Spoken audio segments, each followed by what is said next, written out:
Hello, all my little cruciferi. This is Carla. Welcome back to the channel and to my kitchen. And today I am going to be transforming the beloved vegetable known as tiny trees into a most delicious salad called charred broccoli salad. I wish I had added that it was charred broccoli salad with dates and almonds, because those two ingredients will also be making an appearance here. And if I have already lost you and you're saying, lady, why are you putting broccoli in a salad? I would tell you it's very simple. It is because lettuce is exhausted. Lettuce has been salading all of the days. There are no more salad days left for the lettuce. Broccoli said, I got you, I'm gonna come in. People don't know about me. They don't know that I'm the salad you should be bringing to the potluck.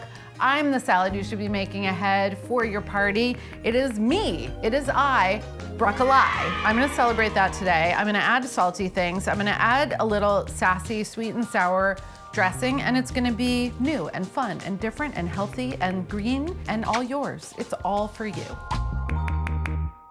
2 big lobes of broccoli. I am gonna start by trimming off the woody part of the stem. This is the only cooking that happens in this recipe, and it's pretty quick. I like broccoli stems. They're juicy. They have a texture kind of like a cross between jicama or kohlrabi and like cauliflower. And then the outer kind of peel down here can be a bit rough and tough. So I'm just taking that down with a peeler until it starts to get more tender. Rather than cutting and then charring the broccoli, I am going to cut and then char and then cut again. So I'm gonna be charring it in big pieces. What that allows you as the cook to do is just have less that you're keeping track of. It's like gonna be big pieces that only have to get moved once rather than lots of little florets kind of bouncing and rolling all over the place. I'm going to cook the stem and the crown together apart.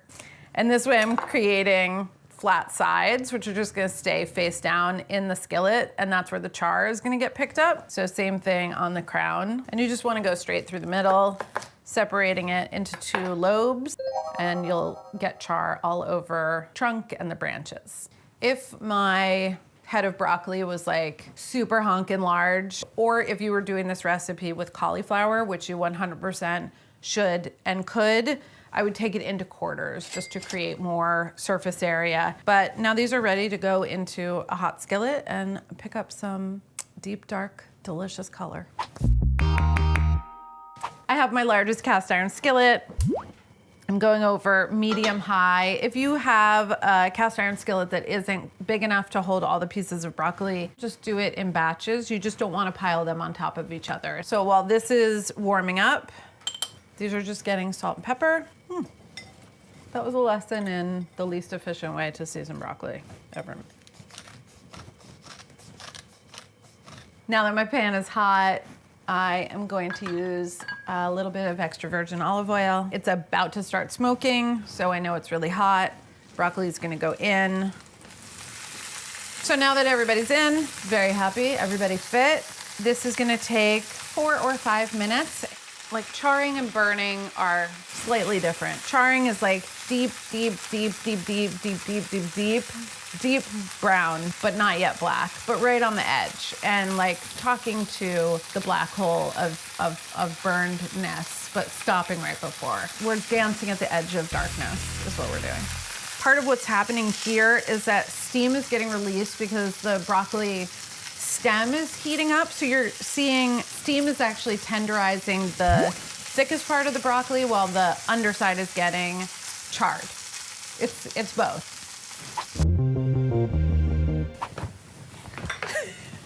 Where there's smoke, there's charring. Where you have the most color, you also have the most tender, the most cooked through, and the sweetest. And as you move through, like the trunk of the broccoli, where it gets thicker, it gets more firm. It's not only giving you a mix of textures, it's also gonna give you a mix of flavors, because charred things, caramelized things, cooked things are sweeter than their raw counterpart. Maybe that's not always true, but it's definitely true for broccoli. I'm gonna turn these over and just slice this. This is kind of a knife and fork salad, the way that I'm cutting it. If you wanted it to be, you know, something that you could eat off your lap at a bigger party like a potluck, or just something that you want to be forkable, then go smaller into florets. right, while the broccoli is still like, has that warmth to it and like all of the cell walls are open and in a receiving mode, I'm going to add the vinegar. This is cider vinegar. I just think it's nice with the other flavors, but really any vinegar that you find on your caddy will be suitable and lovely. Isn't this a beautiful bowl? It's made by my sister's ceramics company called Mondays. And it's just beautiful. All right, so now I've got vinegar kind of soaking before adding the oil, so the vinegar is not having a fight with oil over, you know, which one gets to be in charge. And while those guys are hanging out, I'm gonna prep the rest of the ingredients. So I'll start with these. These are Marcona almonds. They're Spanish, and they just have like this cute Humpty Dumpty, really adorably like juicy and chubby shape. Aww. And they have like more oils than regular almonds. Regular almonds will totally work. Marcona almonds are like sweet and like a cashewy kind of a texture. I'm just giving these a rough chop.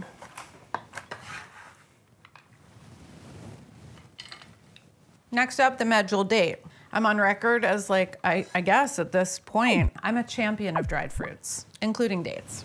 I wish I lived on the West Coast sometimes, only sometimes, and that sometimes is when I want like different varieties of citrus at my farmer's market and to find all the different varieties of dates. I would say in the community that we are building in this salad bowl, like you need something sticky. You need the thing that's gonna hold everybody together. And you need to bring sweetness always, like life is sweet, right? So you have to celebrate that. I was about to use my knife, did you see that?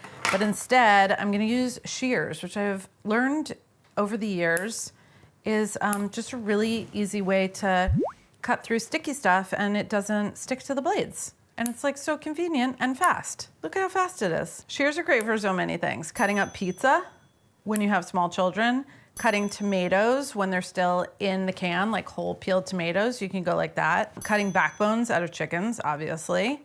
I don't allow anyone to take my shears and open boxes with them that I live with. If you do that, you're gonna get, you know, really, you're just gonna get really, you don't want that. You don't want that mad mommy energy. All right, sweetheart. Yeah, we have our like earthy grounded guy. We have our like salty and like crunchy character. We have our like sweet and delicious kind of community oriented character. And then you have the cheesy guy. Gotta have a cheesy guy. I need about 2 ounces, but like no one ever got mad that there was like a little extra cheese in the salad. So you can use a vegetable peeler, which I think is how the recipe was originally written. I'm just in like a nugget kind of a mood.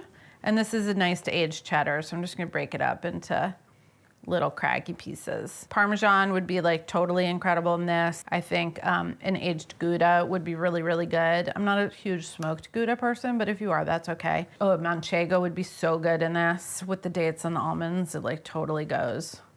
Okay, that's everybody. Now we just have like a little bit of a dressing that we can do in the bowl. So I'm gonna toss to combine these ingredients.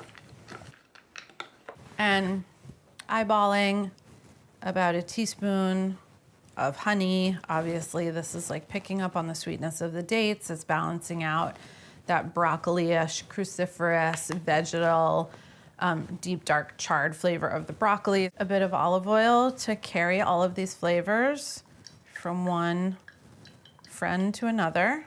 And tossy toss. Salt and pepper.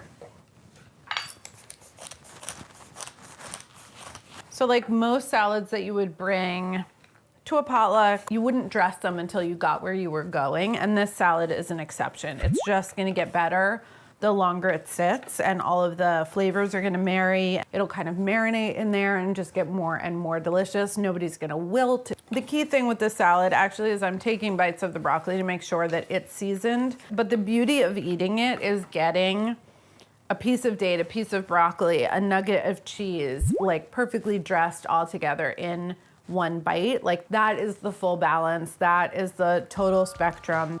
I'm gonna do that. Well, like the perfect bite of brock, a date, a nugget, and everybody's dressed to perfect. Everything together is perfection, and broccoli salads are gonna blow minds. So I have 2 words. broccoli board.